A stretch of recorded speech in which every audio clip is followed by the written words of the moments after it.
Aradun Allah Gwanke TV goma da Allah ya sa na ganka. Ha ba malam, me ya faru kuma? Gwanke TV ba zai yi a sai kullu daga na shiga gida sai iyali na ya sai in sa Gwanke TV, sa Gwanke TV ba zai yi ba wallahi. To ka sa mata mana. Aradun Allah ba zan sa ba, shi ne data nake yi.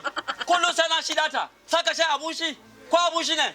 Abin da za ka yi, kati za ka rinka siye ko na 1000 ne, sai ka sa mata, sai ta shiga Gwanke. To aradun Allah Gwanke TV inda haka kuke yi.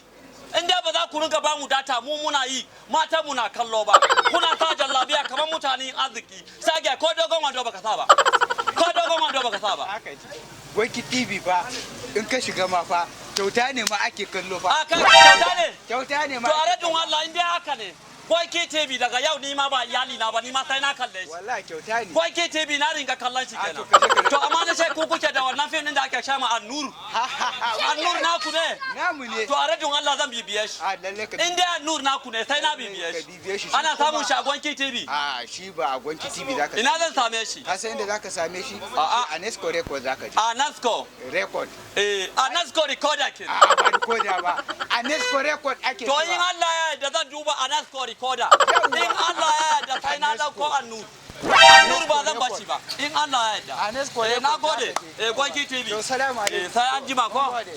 na tafi